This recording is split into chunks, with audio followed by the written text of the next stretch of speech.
Le ciel était gris de nuages. Il y passait des oies sauvages qui criaient la mort au passage, au-dessus des maisons, des quais. Leur chant triste entrait dans mon être et je croyais y reconnaître du Rainer Maria Rilke.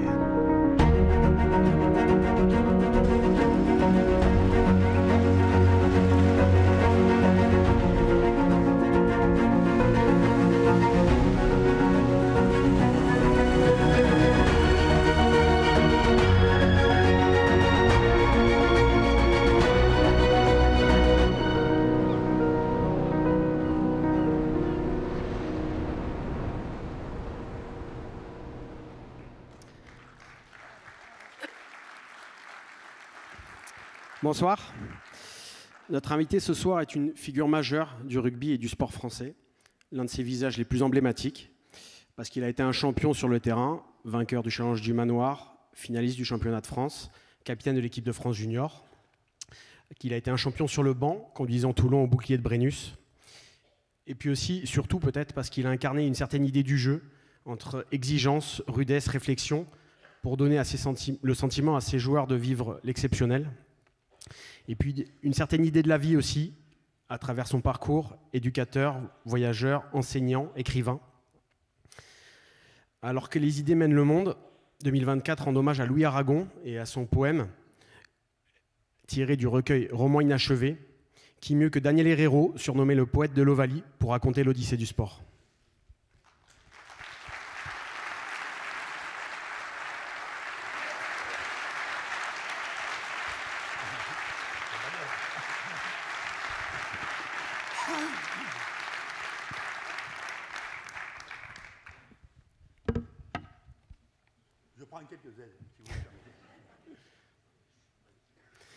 Daniel, bienvenue.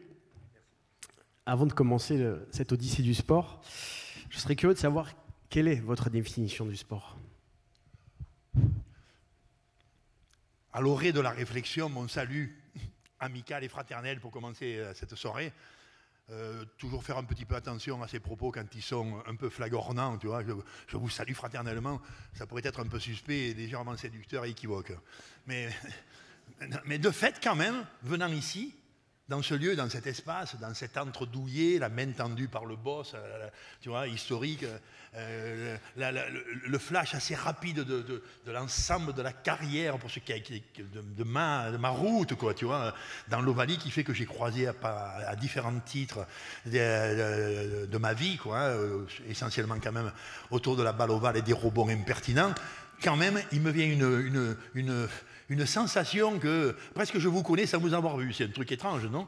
Non, presque j'ai l'impression d'arriver chez des frères alors que quand même je ne leur fais pas la bise à tous. Enfin, presque avoir la sensation que dans la rue je saluais le monde en disant je vous connais. Enfin, c'est un truc très bizarre qui fait que la façon dont j'ai croisé cette terre, les gens d'ici et sans aucun doute l'Ovalie, eh bien je me suis senti assez vite, et dans cet instant, un peu ému comme tu le remarques, mais dans cet instant avec la sensation que je vais peut-être passer un bon moment avec des collègues. Voilà, bon.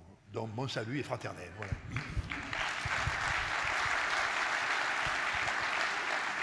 Le sport, c'est la fraternité, Daniel? Ah oui, alors j'ai pas fini avec le sport, je n'avais même pas commencé. Non, mais tu vois, tu me demandes je trouve ça gentil, joli, mais très honnêtement, inconfortable. Hein. Non, mais c'est vrai, définis-moi le sport. Je ne sais pas, si je faisais un peu l'érudit que je ne suis hier, tu vois, je te dirais, c'est un mot anglais déjà. Alors, par définition, il m'irrite. Non, mais c'est vrai. C'est un mot complètement anglais. Bon, alors par définition, il m'irrite. Et pas uniquement parce que je suis rugbyman. Vous savez que nous, rugbyman, quand même, quand on guerroie ou quand on affronte l'anglais de tradition, ici, je connais les cultures et les histoires de nos relations avec le monde anglo-saxon, mais enfin, quand même, nous, rugbyman, d'ensemble, nous avons une petite irritation. Elle est parfois un peu elle n'est jamais vengeresse, elle n'est jamais mesquine, franchement, ou un tantinet, mais elle peut être un peu espiègle. Tu vois, une irritation. L'anglais nous irrite. Quand on bat l'anglais, à quelque niveau que ce soit, en général, on se pinarde pendant un an.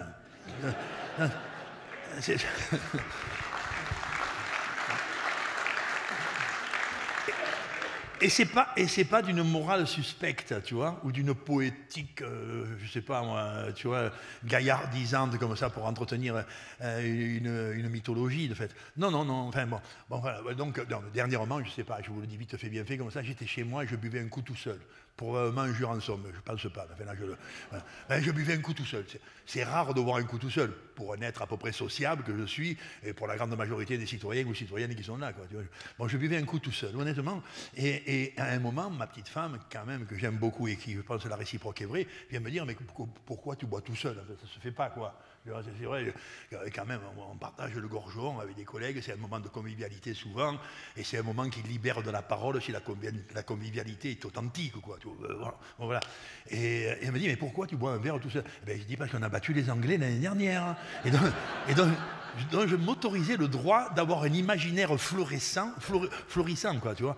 Bon, voilà, donc ils inventent le mot, mais ils n'inventent pas le mot par hasard, hein. Ils n'inventent pas le mot par hasard. De fait, le mot initial, comme souvent avec les Anglais, le mot initial, il est français. Le mot, il serait desport. Mot vieux français qui signalerait une manière de pratiquer une activité physique à caractère ludique, et pas professionnel, à caractère ludique, à caractère récréatif, et qui permet une relation sociale, entre guillemets. Tu vois? De l'activité, du jeu et des autres. Ah, le fond est bon. C'est une façon de structurer la société? Ah, je ne sais pas. Mais c'est observant l'enfant du monde, je dirais, tu vois, ou simplement observant le genre humain, tu vois, tu constates comme une évidence, objet de travail, objet de réflexion, objet de recherche ou non, c'est que l'enfant, j'allais dire, il gambade, il gambille, il saute, il court, il échange avec une balle, il a une pratique ludique, tu vois, récréative, sans ambition de quoi que ce soit. Voilà, et ça caractériserait l'espèce. Il semble en même temps que ça porte un potentiel, pas une évidence, un potentiel pas forcément épanouissant, mais qui te fait côtoyer l'espace des joies et du plaisir, tu vois, mais pas obligatoirement. Mais dans le ludique, il y a quelque chose de réjouissant, où il y a quelque chose de potentiellement agréable, où il y a quelque chose de porteur d'une jovialité. Tu vois ça? Hop, ça on se dit, ils ont besoin de personne. L'espèce humaine, depuis des millénaires, tu vois, dans la grande généalogie du vivant, elle joue, et elle aime jouer pour se construire. Simplement, les humains, à des périodes diverses, ont pensé que ça, si on le structure, si on l'accompagne, si on peut le mettre en forme, si on aiguise, si on excite le milieu, si on structure un peu les gens, tu vois, si on encadre, on peut générer un process que l'on qualifierait d'éducatif. Là, la pratique ludique, tu vois, récréative, elle devient un objet de civilisation, de fait. Et ça remonte à loin. Ça, il y a 3 millénaires. Je sens qu'il va me couper 2 ou 3 fois, et là, je Qu'est-ce qui a attiré je sens qu'il a un gros match, mais bon. Qu'est-ce qui a attiré le petit Daniel vers le sport? Alors... oui, voilà, mais effectivement, François, non, mais l'idée des 3 millénaires, mais ça commence loin... Enfin, si on regarde le trajet de l'espèce humaine, bon, tu vois, et bien avant Lascaux, on pourrait faire, tu vois, une archéologie des comportements humains dans toutes les tranches d'âge, quoi, et notamment dans la partie, j'allais dire, que l'on qualifie de l'enfance, où l'enfant se construit, où l'être humain se construit. On pourra dire, tiens, la pratique ludique, elle existe. Il semble que depuis, de ce qu'on sait à travers le temps, ça remonte à 3000 ans, ça remonte à peu près à 3000 ans, à peu près, où on va structurer, on va faire émerger une manière d'être au monde dans la société, tu vois, une manière d'être au monde qui intègre le jeu, qui intègre l'esthétique, qui intègre la posture et la rencontre comme des éléments de base de la construction de la relation humaine, de fait. Tu vois, c'est grec. Nous sommes il y a 3000 ans. C'est incontestablement dans ce champ de la Grèce antique. On va pas faire, tu vois, le grand inventaire des gens qui, par la pensée philosophique, par l'organisation de leur société. Mais on dira les grands philosophes du monde, là, ils sont entre le Xe siècle et le 5e siècle avant Jésus-Christ. Bon, mais ça pétille autour d'eux. Alors viens faire un tour à Olympie, où je te mènerai tout à l'heure.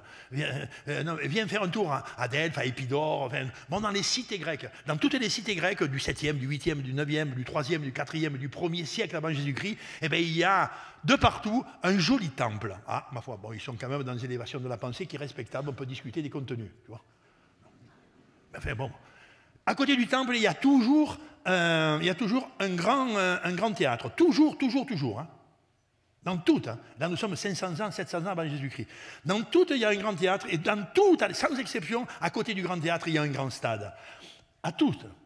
Il y a le lieu où on va inviter, tu vois, autour des choses du corps, on va inviter une organisation. Là, le monde sociétal, la vie collective, tu vois, prend un peu le pli de la gestion de la cité, et on va vers l'émergence de l'athlète, l'émergence des compétitions. Il y a, grosso modo, entre le 5e et le 7e siècle, un millier de sites autour de la Méditerranée, les Grecs essentiellement, mais un peu romaines ensuite, un millier de sites où des athlètes, des joueurs, parcourent de lieu en lieu. Tu vois, c'est-à-dire la considération que l'aventure un peu structurée, des choses du sport, enfin, on n'en parle pas le mot sport encore, jamais.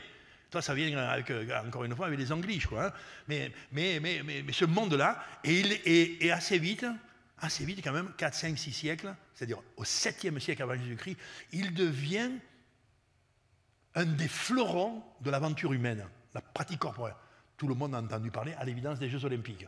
On sort de cette aventure-là, on sort, nous, gens de France, tu vois, et ça date du 7e siècle avant Jésus-Christ jusqu'au 3e siècle après Jésus-Christ. Et pendant 1000 ans, bizarrement, autour du corps, plutôt du corps beau. Ou alors, je dirais, du corps qui a eu un souci d'esthétique.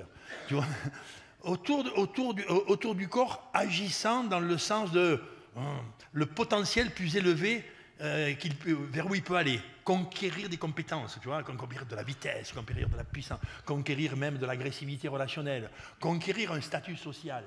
Tu vois, voilà, ça, c'est là. Il y aura, à travers le temps, dans la grande épopée du sport, il y aura des temps forts et des temps faibles. Mais pendant 1000 ans, c'est considérable. Ça va ressurgir un peu plus tard. Et au milieu, eh bien, il y a des étapes diverses, tu vois. Mais la pratique athlétique, physique, où les gens se mesurent pour grandir, elle est quand même une constance, mais on l'appellera la guerre. Et celle-là, depuis 3000 ans, elle nous irrite, elle fait peur à l'homme, et en même temps, on la vit au quotidien. Et là-dedans, on a une autre façon d'être au monde, qui est une espèce de sublimation, pour ne pas dire non, je ne veux pas dire de transformation morale. Il faut qu'on passe de ces activités que l'homme connaît avec son corps, où il se détruit, il faut qu'on aille vers des activités où la courtoisie sera le cœur de l'aventure. Qu'est-ce que le sport a à nous apprendre? Qu'est-ce qu'il a à nous apprendre?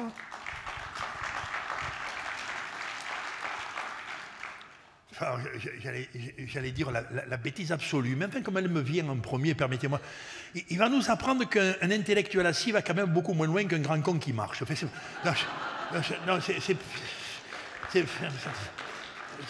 Non, c'est délicat, parce que si tu commences à jeter l'anathème sur l'intellectuel, ici, tu vas prendre des pierres à juste titre. Hein. Non, je suis quand même de ceux qui pensent que la pensée humaine, malgré tout, c'est le plus beau divertissement qui m'a été offert dans ma vie, derrière le match de rugby, tu vois à peu près, quoi. Et pas loin. Pas loin. Qu'est-ce qu'il nous apprend? Il est une invitation.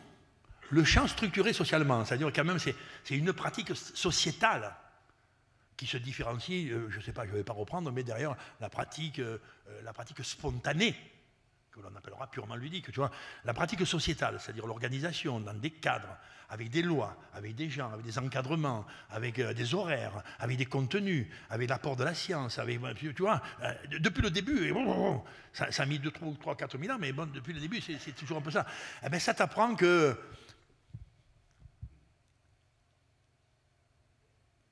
alors, j'allais dire, tu enseignes autant que ce que tu es que ce que tu sais. Ce que tu portes au monde porte le profond de toi-même. Ce que tu vas acquérir ensuite, tu vois, en matière de pensée, en émergence de tes idées, en capacité à construire des pensées, c'est une très belle conséquence de la façon dont tu porteras ton corps en joie et en santé. En santé, il faut faire gaffe, tu vois, mais mais bien dans ton allure de corps humain, tu vois, c'est probablement être en bonne relation avec le monde, être en connivence avec les gens de façon respectable, authentique, tu vois, réjouissante potentiellement. Il faut faire très attention sur la morale du corps quand elle se déconnecte de la puissance de la pensée. Tu vois, mais quand même, amène ton petit au match de rugby, je t'assure. Non, je t'assure. Amène-le au club. À la section, comme tu veux, mais à Toulon, de sûr. Hein. Non, amène-le là où il y en a d'autres, là où on bouge, là où on court, là où on saute, ou là où on... Alors là, après, la pratique du corps, elle prend encore une autre ampleur, me semble-t-il, potentielle sur le plan des potentialités humaines. C'est quand elle prend la dimension collective. Tu vois, au bout de la route, tu comprendras ce mot étrange et pourtant magnifique de « Allez, tous ensemble, on sera plus fort » que les collègues de la section paloise emploient régulièrement et dans les derniers temps avec quelques souffrances. Non, c'est pas méchant, c'est pas méchant. Non, c'est pas méchant. Je t'assure que c'est pas méchant. Non, tu vois l'idée, c'est-à-dire cette dimension de l'ensemble. Cette dimension de l'ensemble. Moi, je suis de ceux qui pensent, et parce que je suis rugbyman, que la beauté du monde, c'est qu'ensemble, sans doute, on sera plus fort. Tu vois, et qu'ensemble, on aura peut-être la possibilité d'être plus fort, surtout si on est libre les uns avec les autres. Tu vois, être fort ensemble, ça me plaît, mais être libre ensemble, ça me plaît encore plus. Tu vois, ça. Et le champ du sport, et notamment le champ du rugby, c'est des gens qui portent cette potentialité-là. Qui portent. Alors, viens voir. Voilà, cette dimension-là, cette dimension du groupe, du corps au service. Tu vois, de l'action réjouissante par l'effort. Ça, écoute-moi, univers considérable. Maintenant, si là-dessus, tu mets un peu la dimension de « mais qu'est-ce que ça t'apporte, la joie humaine ?» Elle devrait t'apporter en même temps un espace très étrange et encore pas évidemment prouvé par quelconque, j'allais dire, neuroscience, que quand tu chantes dans ton corps et quand tu digères bien avec ton microbiote, quand même, tu es aussi peut-être en train de penser joliment. J'accorde des bémols à l'analyse.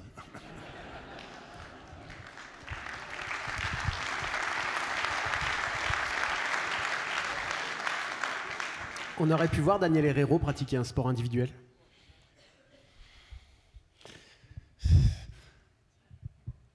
Non. Mais mon nom n'est pas un nom flagorneur, tu vois.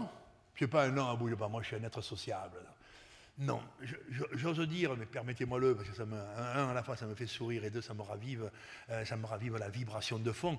Ma maman était ovale avant que je naisse, moi. C'est un truc. Ma maman avait le ventre pointu, tout le monde me le dit quand et tu le sais aussi sur les terres du Béarn, et nos frères de Bigorre, et puis les frères du monde entier, je crois avoir fait une trentaine de fois le tour du monde, et on le dit partout. L'altiplano bolivien, au fin fond du Tibet, tu vois, ou dans le Grand Bush australien, on dit quand la maman a le ventre pointu, le petit sera couillu. Ben, grosso modo, hein. Non, mais grosso modo. C'est-à-dire titulaire d'un certain tempérament. C'est pas encore formel, mais dans la famille, on était déjà plusieurs comme ça. Mais, tu vois, l'idée qu'il y aurait quelque chose, je ne dis pas autour du corps, tu vois, mais autour de... Je ne dis pas autour du dynamisme, je ne dis pas autour du mouvement, je ne dis pas autour de l'action, tu vois, mais enfin, peut-être un peu, quoi. Si tu mets le mot tempérament derrière, tu vois, ça veut dire qu'en même temps, il ne baissera pas les yeux dans la tempête, ce qui est quand même quelque chose qui se construit avec le temps, ça, c'est pas une évidence, quoi. Bon, mon père était ovale, moi. Mon père était ovale. Quand je suis né, mon père, petit immigré espagnol, mon père, il joue 10 ans en deuxième division dans un village du Languedoc, tu vois, où ils étaient immigrés. Bon, je te raconte ça, non pas pour faire le beau, mais pour te dire comment je suis né sportif, quoi, voilà. Mon père était ovale. Bon. Mon père, il joue 10 ans dans un club de deuxième division, il aurait pu jouer à Naï, ici, tu vois, un truc comme ça, quoi.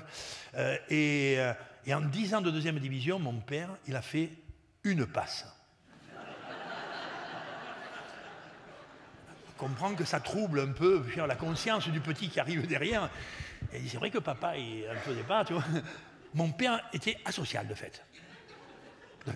Et moi qui me semble porteur de toutes les socialisations du monde, quoi, tu vois, mais bon, ça me choque un petit peu quand même. Enfin, quand je l'ai appris, quand j'ai appris cette dimension-là, j'étais quand même tout petit, ça me choque pas beaucoup. Mais aujourd'hui, je me sens capable d'écrire, si tu m'accompagnes, toi petit frère palois, d'écrire une encyclopédie sur la passe. Tu vois, une encyclopédie, je te jure, tu vois, les bras qui poussent et les mains qui offrent et puis qui font grandir le monde. Chaque fois que je t'envoie une balle, je t'envoie mon histoire et celle de mes anciens. Chaque fois que tu la recueilles, pense plus que c'est un peu plus qu'un objet qui fait 350 grammes, quoi. Tu vois, enfin, bon, tu vois, bon, tout ce monde-là. Honnêtement, mon père donc était un peu associable. Alors, les anciens que je suis allé voir, à qui je demande, mais c'est vrai que mon père, il avait fait qu'une passe. Les mecs, dans une espèce de conciliabule, tu vois, un peu compatissant. Oui. Un truc terrible. Mais quand même, le plus ancien de ce groupe-là, j'en ai une mémoire, il se peut quand même que je l'ai un peu mythologisé, c'est pas mais enfin de cet ordre-là, le plus ancien, il me regarde, il me dit, c'est vrai que ton père, il avait fait qu'une passe dans la carrière. D'ailleurs, quand il avait fait la passe, on lui avait dit, bon, tu aurais pu garder la balle, tu vois. Tu vois, c'était pas une offense majeure au collectif. Tu vois, c'était pas... Tu vois, dans le village, on n'en avait pas fait un incident majeur, quoi, tu vois. Après, quand même, bizarrement, j'ai fait une relation que je n'avais pas pensée, que je n'avais pas prévue. C'est à Toulon, aujourd'hui, enfin, quand j'étais entraîneur à Toulon, quand on faisait une passe, on me faisait un procès en ville. On me disait non, on n'aimait pas en faire. Enfin, moi, c'est pas le même sujet. Donc, mon père, il avait fait qu'une passe, et les collègues me disent, tiens, tu vois, on y avait dit qu'il aurait pu garder la balle, tellement la passe, c'était pas sa préoccupation. Mais ils ajoutent, le mais ouvre une porte d'interrogation, le mais ouvre une porte de préoccupation, de curiosité, mais un coup d'envoi de rugby, vous savez ce que c'est, tout le monde ici, évidemment, sur cette terre, un coup d'envoi, il arrive un mec à peu près appliqué, souvent le numéro 10, tu vois, et il va donner un coup de pied, Wilkinson, ou je ne sais pas, enfin, tu vois à peu près, quoi. Le joueur qui donne le coup d'envoi, le ballon monte haut, et puis il va quand même un moment redescendre, il va falloir l'attraper, tu vois, tout le monde sait ça, quoi. Et quand il n'y a pas de vent, il y a des mecs qui sautent, qui l'attrapent, et souvent, celui qui va sauter pour rattraper la balle, il sent le souffle chaud de l'adversaire qui court. Et qui vient avec des intentions peut-être belliqueuses, t'es pas formel, mais tu peux supposer que la trajectoire de rencontre va déboucher sur un cataclysme, c'est une hypothèse, quoi, tu vois. Tu vois, et souvent, d'ailleurs, quand le mec il saute, il regarde le collègue, il dit « je crois que c'est pour toi ». Il dit « non, il n'y a pas de vent, il n'y a pas de vent », tu vois. Bon, alors par contre, on dit les villageois de mon village d'origine, on dit quand la balle était en l'air comme ça, mon père, le mec sautait comme ça, il dégageait le plat de côte, puis là-bas, pour attraper la balle. Et quand tu dégages le plat de côte, c'est quand même un appel à la collision. Et mon padre, dans un élan généreux, il disait « laissez-moi le... » Enfin, un truc de ce genre. C'est un peu rustique, mais c'est un peu vrai. Et donc, il y avait une trajectoire de rencontre, et souvent, la collision a mené à ce que le joueur qui avait réceptionné la balle, mais qui l'avait manqué, était par terre en train d'appeler sa maman. Mais enfin, bon, c'était pas non plus... Bon, enfin, juste pour te dire, on dit, et moi, j'entends ça, et j'entends qu'un truc, de fait, à travers ça, qui est une anecdote que je travaille un peu à ma façon, mais que j'entends Herrero, il est courageux et vaillant. C'est une vertu en rugby. C'est plus qu'une vertu. C'est la vertu. Non, c'est la vertu de l'homme. On peut en boire, on peut en discuter. Il y en a 350 de vertus et ce qu'on appellerait de valeurs, tu vois, suivant comment tu les lis ou comment tu les regardes, suivant que tu crois ou que tu ne crois guère. Mais celle-là, elle est considérable. Elle est considérable. Parce qu'autour de toi, proche de toi, dans la main, dans l'épaule ou dans le cœur, tu as quelqu'un ou quelques-uns qui, dans aucune tempête, ne perdront la pleine expression de leur talent par la médiocrité de l'environnement. Aucun. Le courageux et l'espérance de l'évolution de notre société. Et le champ du sport le porte. Et le rugby le porte assez fort. Et moi, je l'entends comme une loi. Donc, je vais baigner. Ma maman était conteuse, un peu illettrée, mais conteuse. Elle aimait les mots. Mon père aimait les matchs. Et les deux ensemble aimaient l'enfant qui pouvait aller conquérir le monde, tu vois, avec simplement l'idée que si tu te régales et que tu t'amuses et qu'il n'en manque pas un à côté de toi, ça peut faire du bonheur sur la vie. Allez, roule.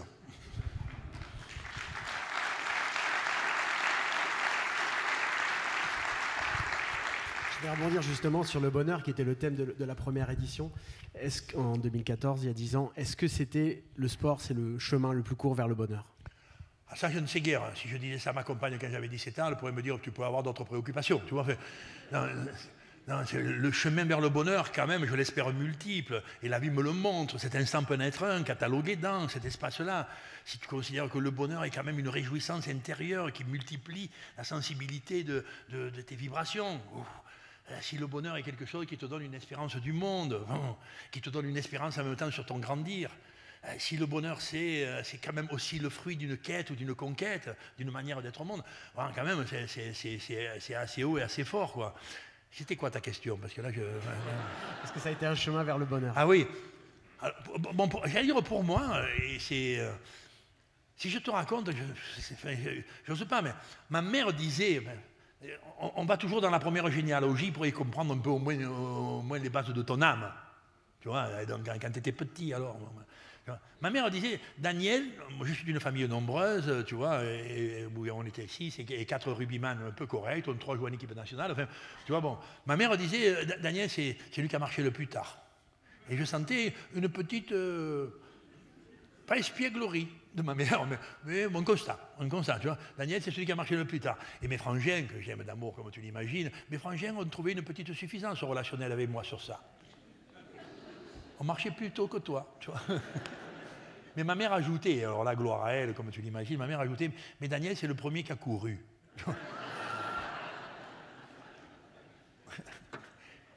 J'en tirais pas gloire. Mais enfin bon, j'ai été vagabond assez tôt sur la vie pour diverses raisons quand même, mais le jour où j'ai eu 100 balles dans la poche, tu vois, parce que j'avais été remplaçant, je devais avoir 17 ans. 18 ans. J'avais été remplaçant au Rugby Club Toulonnais, j'étais encore cadet, quoi, tu vois. On était allé jouer, je sais pas où, à Cahors, je sais pas où, tu vois. Et je sais pas, il se faisait un peu comme ça, on te filait une petite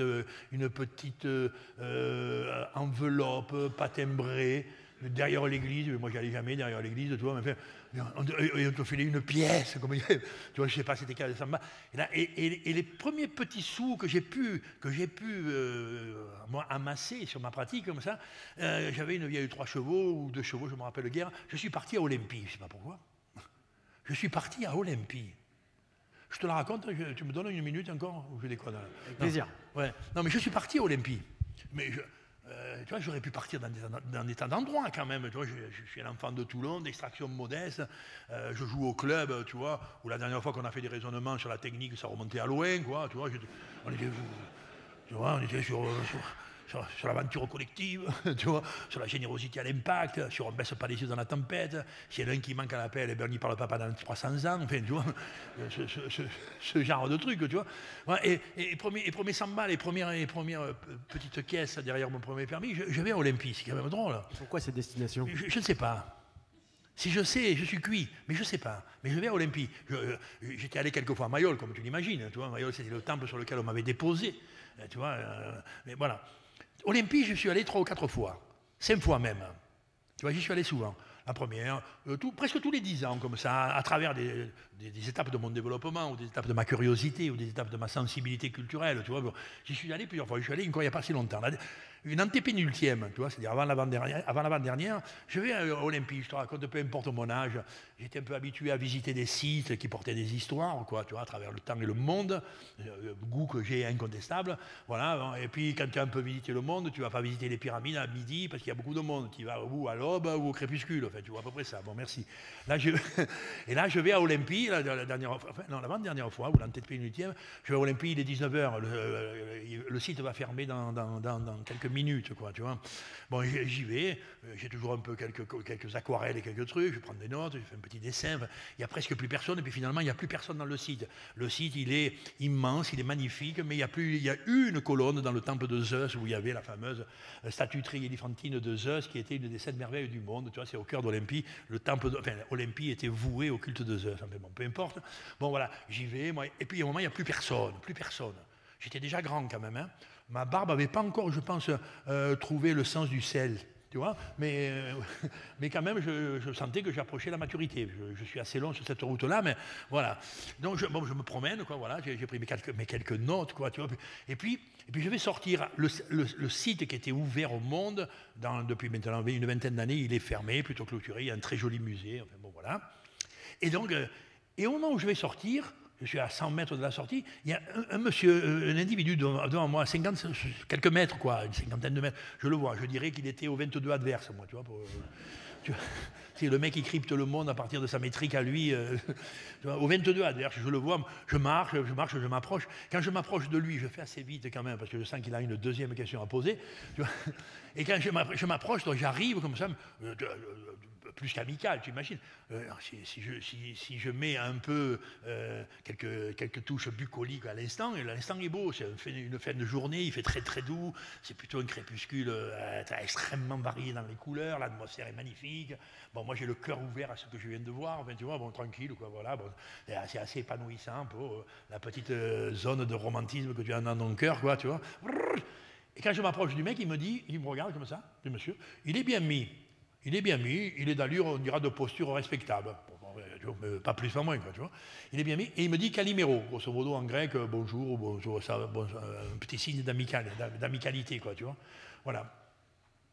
Il me dit Calimero, je lui réponds Calimero, bonsoir, je ne sais guère. Il me regarde et il est affectueux sur l'attitude, tu vois, je ne sens aucune méfiance, je ne génère pas de méfiance. Il me regarde comme ça gentiment, et il me dit ça fait longtemps que vous avez votre bandeau? Peu importe le temps, mais je dois lui répondre, ça fait au moins 25 ans ou 30 ans. Aujourd'hui, ça ferait 50, tu vois, que je le porte, que je ne suis pas sorti une fois de ma vie de chez moi. Je ne suis pas sorti une fois de chez moi depuis 50 ans sans le bandeau. D'aucuns pensaient que tu faisais un peu ce qu'on appellerait un effet de mode, ça va, mais sur 50 balais, quand même, tu aurais pu épuiser le monde, quoi, tu vois. Voilà. Et au moins, moi, j'aurais pu m'épuiser, quoi, tu vois. Ouais, non, ben non, bon, voilà, bon, peu importe. Je le porte tout le temps, et je n'en tire ni gloire. Et il me dit, longtemps, je lui dis peut-être 30 ans, quoi. Ah non, non, non, non, il me dit non. Ça fait 2500 ans que vous le portez. Puis écoute, moi je viens d'une terre de Provence où on a le goût de l'exagération. Je sais bien qu'exagérer n'est pas mentir. Mais là, tu balances le bouchon un peu loin, comme diraient mes collègues, tu vois, du jeu de boules. Non, non, il me dit, ça fait 2500 ans que vous l'avez, Daniel. Enfin, il me dit pas Daniel, c'est 2500 ans que vous l'avez. Ben, je dis, peut-être, mais enfin, moi, je le porte tout le temps, depuis toujours, quoi. Il me dit, vous savez où vous êtes ici? Je dis, ouais, bien sûr. Il me dit, vous êtes venu quelques fois? Je lui dis, ouais, ça fait la 4e ou la 5e fois que je viens. J'aime beaucoup, à des degrés divers. Voilà, je suis sportif de culture, tu vois.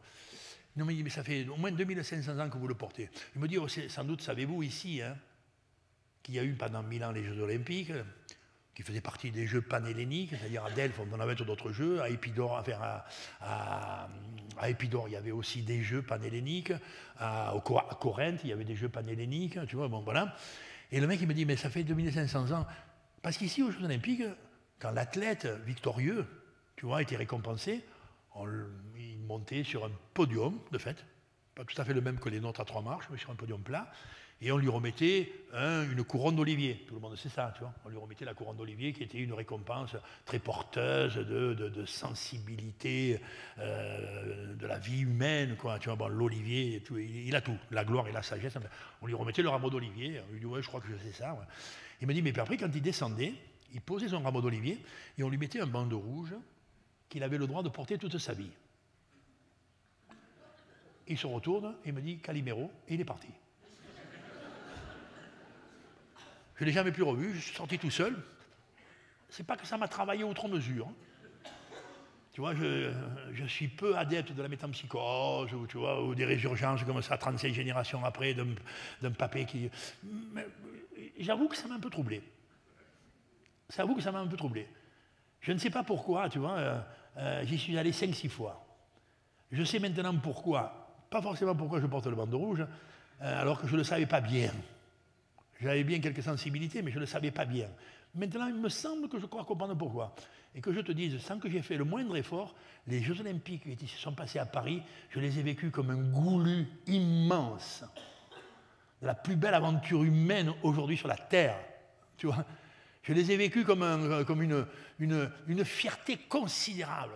Que mon peuple de France, tu vois, que mes dirigeants, peu importe qui soient et d'où qu'ils viennent, quoi, tu vois, ils ont considéré qu'on pouvait inviter le monde de l'enfance turbulente, joyeuse, généreuse, combative, tu vois, sur notre terre comme ça, pour fêter ce qu'on appellerait, tu vois, j'allais dire, la gloire des corps heureux quand ils sont ensemble. Voilà, pas plus, pas moins.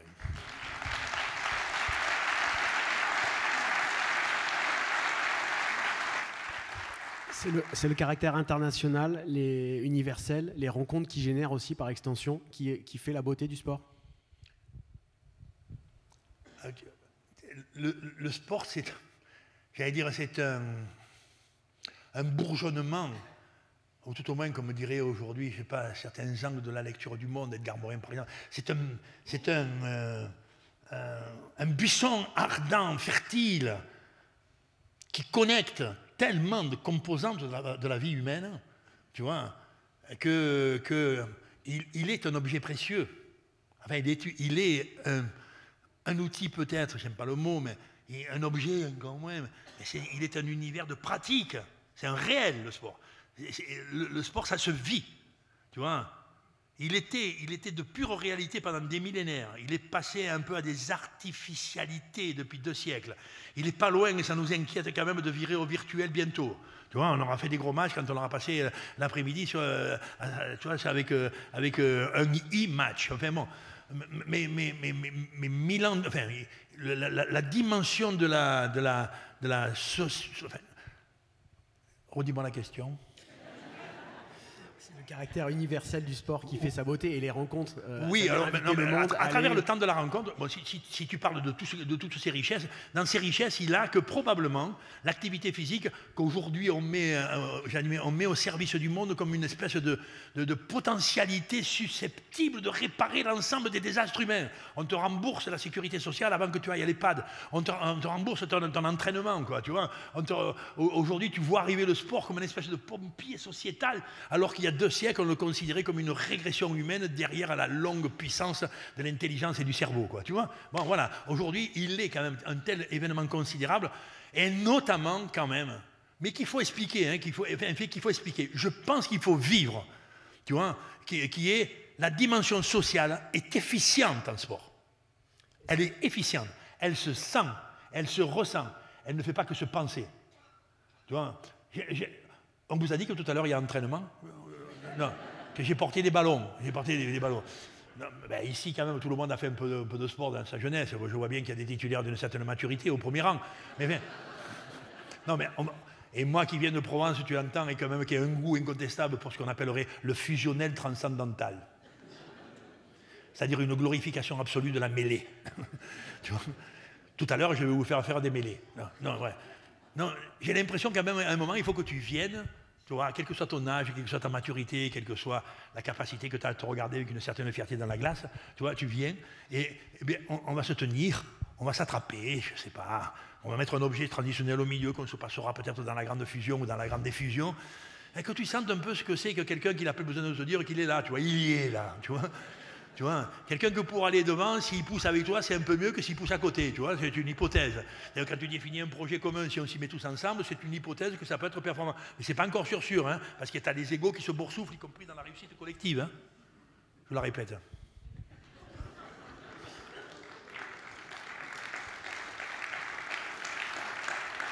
Elle nous fait du mal à l'heure actuelle. L'ego qui se boursoufle dans la réussite collective. Tu vois, par exemple, n'en prends pas bras en bras, petit frère, je sais que tu écris sur les choses du rugby, quoi, mais je prends colère, irritation et même désespérance quand je lis le compte rendu de l'équipe de Pau la semaine dernière, tu vois, et ils vont marquer un essai, ils bourrent, comme ils ne sont pas très très bien moralement, ils envoient beaucoup d'orgueil, comme ils ne sont pas très très bien un peu dans la créativité, tu vois, bon, ils mettent quand même beaucoup de générosité à l'impact, et donc le match il est dans une turbulence physique, pression, tu vois ça, tu vois à peu près quoi, hein, quand le relais de l'orgueil, enfin, l'orgueil relaye l'insuffisance créative. Mais ne le retenez pas, ça. À la sortie, quand même, Pau marque un bel essai, Toulon, hein, marque un essai sur Moll, tu vois. Et au lieu de tenter la pénalité, il trouve une touche, la fameuse touche pénalty, je ne sais pas pourquoi on appelle comme ça, on s'approche, et alors là, 100%, on va prendre le ballon si on le peut, et on va faire un tas. Et on en a pour 8 jours. On va faire un tas, et un gros tas, et on bourrer, on va bourriner, on va tamponner, on va hurler, on va gémir, on va jouer, je ne sais pas, tu vois, on va communiquer que par des onomatopées régressibles. Tu vois, et si on marque quand même, tu vois, ce qui arrive presque une fois sur 2, c'est de l'ordre de 45 à 50% quand même dans les 5 mètres. Hein. Dans les 10 mètres, c'est 3%, et au-delà des 10 mètres, c'est 0. Mais dans les 5 mètres, tu vois, si tu fais un Moll dans les 5 mètres, tu vois, à peu près, tout le monde voit cette situation-là. Mais aujourd'hui, 9 fois sur 10, dans la lecture contemporaine du monde, avec les yeux du monde d'aujourd'hui, on attend qui c'est qui se lève, 9 fois sur 10, c'est le talonneur, le numéro 2 qui fait, tu vois, le gouvernail du Moll, et 9 fois sur 10, on dit, c'est, je sais pas, Peato Movaca, ou tu vois, insupportable à ma conscience. Mon père, il m'a appelé du fin fond de sa tombe, il m'a dit, Daniel, il ne faut pas le supporter. Hein. Le Moll, c'est quand même une œuvre collective. Quand on dit qu'il était anonyme à l'époque, c'était pas très très beau non plus, quand même, tu vois. Mais enfin, c'était flamboyant de cœur, quand même. Le Moll, c'est un essai collectif. Le Moll, c'est une tentative collective, tu vois, d'aller mettre ensemble notre force, quoi. C'est une espérance qu'on reconnaisse que quand même, quand on est ensemble, non seulement on craint personne, mais on peut aller cueillir quelques gloires, quoi. Quand on cherche le nom, tu vois, extrême de celui qui est en train de se boursoufler. Tous les talonneurs se boursouflent derrière les essais qui marquent sur Moll. Tu regarderas, les talonneurs sont en général des mecs humbles, mais quand ils ont marqué un essai sur Moll, quand ils reviennent au centre du terrain, tu sens qu'il y a une petite... Il y a un truc, ce qu'on appellerait la boursouflure d'ego régressive. Tu vois ?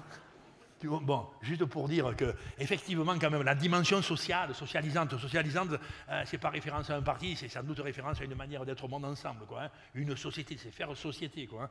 Et là, le sport, il est. Je ne dis pas qu'il est sans rival, mais il est dans les grandes beautés que l'homme s'offre pour essayer de grandir en dehors du monde du travail. Je ne le mets pas largement supérieur à la chose de la chorale, moi, par exemple.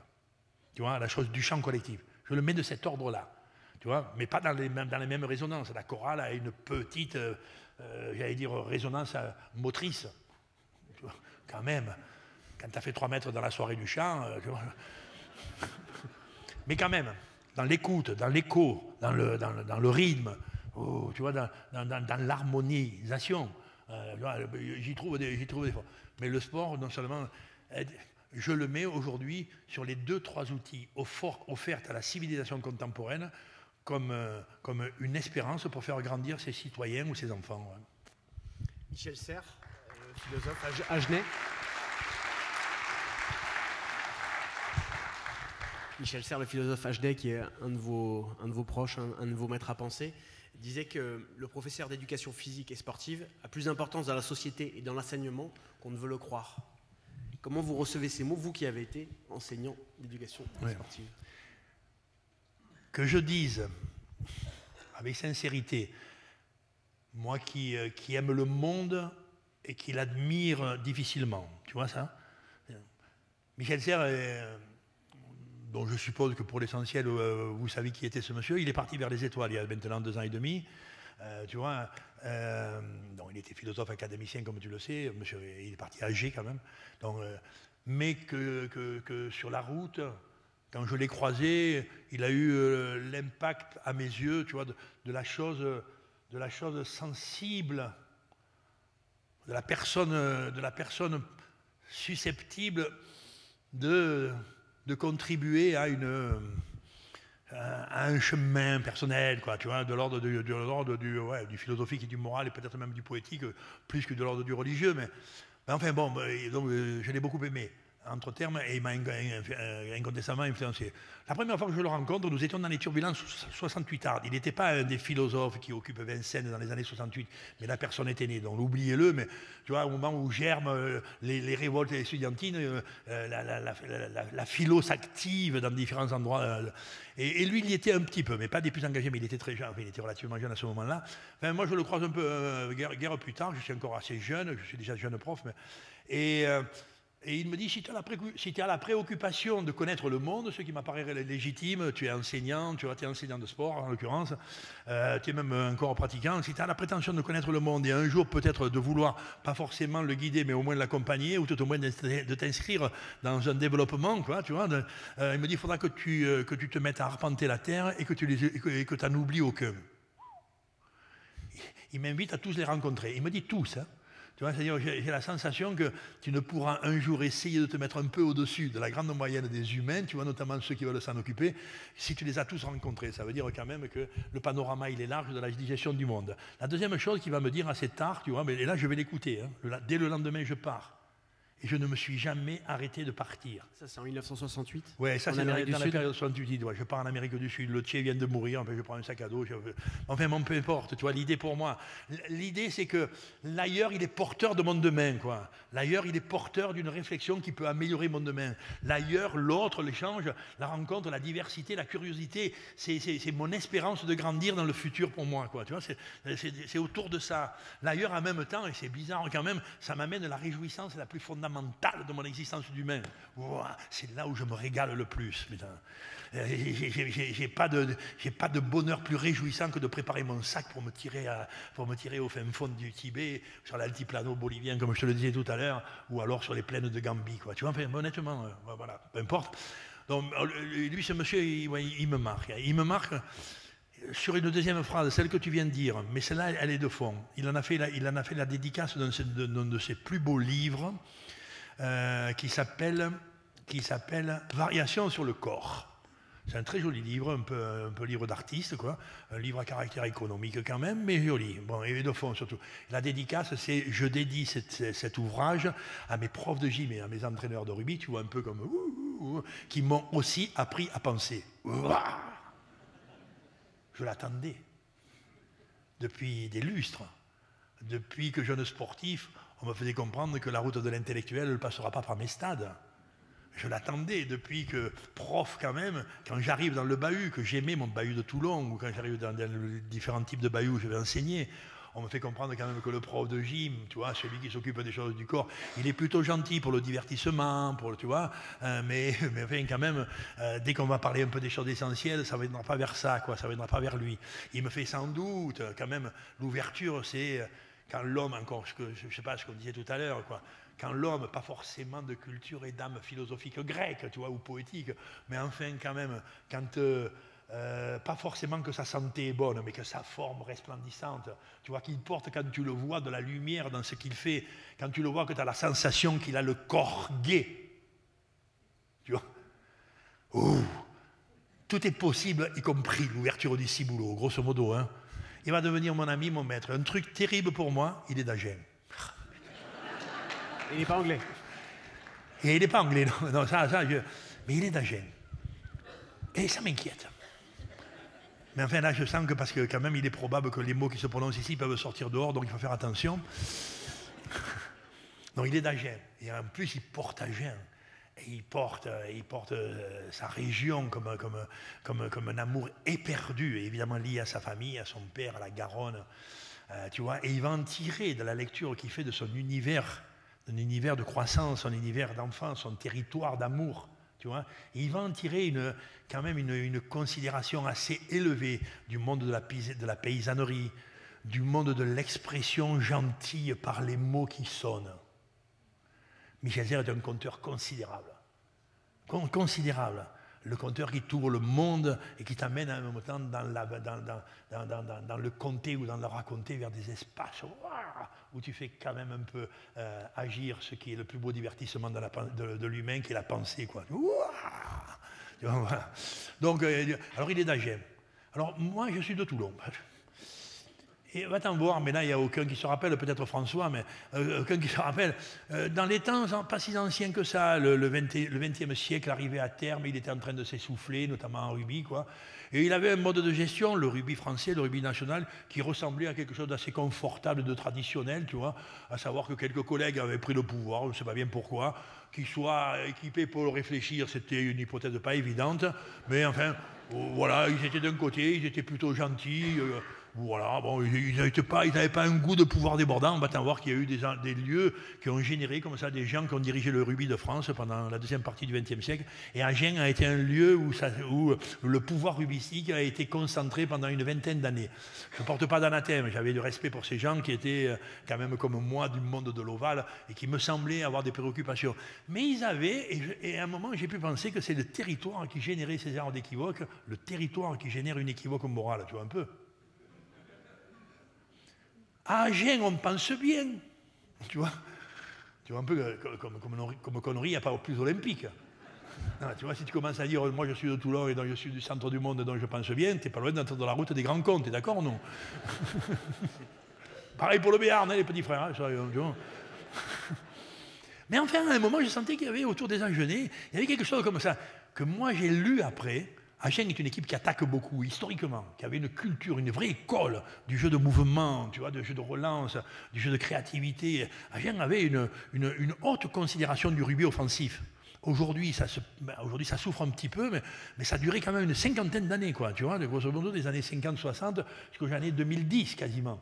Tu vois, Agen, et je pensais que ce caractère offensif, cette vivacité créative, ce goût l'ayant esthétique du créateur, qu'Agen avait assez haut, moi je le trouvais comme une offense morale un peu, tu vois. Il faut dire que moi je venais d'un pays où on ne faisait pas de passe. Et quand on en faisait une, on te faisait un procès, comme chez mon père, quoi, tu vois.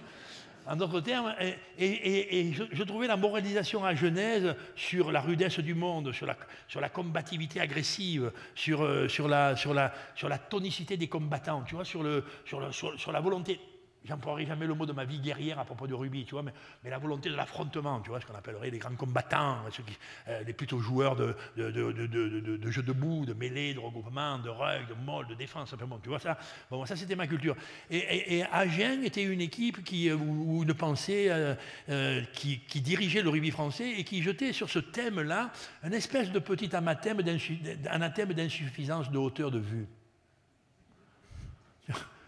Tu vois, si tu joues autour du jeu groupé, autour du solidaire et autour du combat, c'est que quand même tu manques un peu de potentialité réflexive et que la façon dont tu traites le jeu de rugby, tu vois, pourrait signaler une espèce de rusticité quand même condamnable. Tu vois, un peu con, il est gentil mais peu con, tu vois. Bon. Et à Agen, j'avais ça. Et Michel Serres, à un moment, je me disais, putain, tu vois, et quand même il avait un peu, hein. Quand même il avait un peu. Non, il avait surtout l'idée que quand c'est beau, c'est mieux. Tu vois, quand c'est fin, intelligent et élégant, c'est mieux. Et quand le rugby, qui pourrait être par certains côtés une pratique qui te donne rendez-vous avec toutes les obscurités du monde, hein. Non, tu as rendez-vous avec la douleur, tu as rendez-vous avec la pression, tu as rendez-vous avec la compression, tu as rendez-vous avec le goulayant du couinage de l'adversaire, hein. Tu as rendez-vous avec l'âme vomi par l'adversaire qui te supplie de ne pas le finir. Ben, tu vois, tu as ces genres de rendez-vous, ils ne sont pas si simples. Hein, tu vois. Voilà. Et je n'ose pas dire avec Michel Serres, mais sans doute, le vagabondage dans la pensée qui est toujours préoccupé de faire grandir, d'aider, d'ouvrir le monde, d'amener à la réjouissance du beau qui n'est pas une récompense vitale, tu vois, qui n'est pas une récompense de survie, qui est une récompense simplement de confort d'être. Tu vois ça, voilà, Michel Serres pour moi, maître absolu. Maître absolu. Et pour que je le dise, moi, il en faut, hein, je te le dis.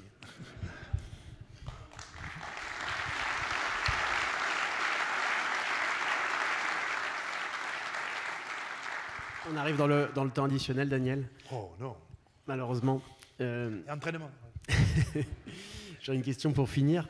Vous avez été joueur, entraîneur, et vous êtes toujours aujourd'hui dans les stades, consultant. Qu'est-ce qui vous anime à être toujours aussi présent, toujours aussi près de la chose sportive et rugbystique? C'est presque un besoin vital?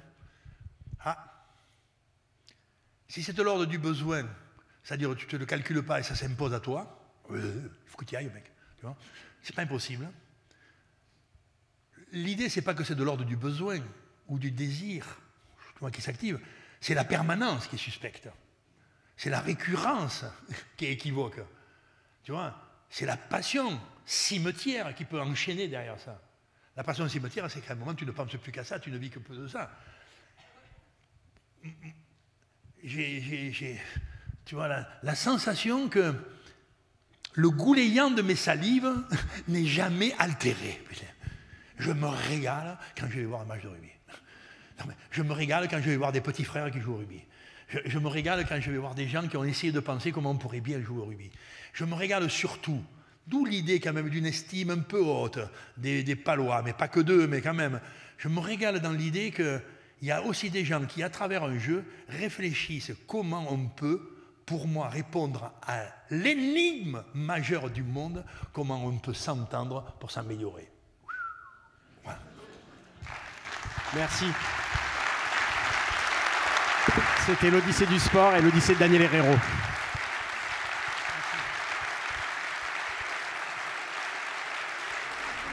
Bravo, merci.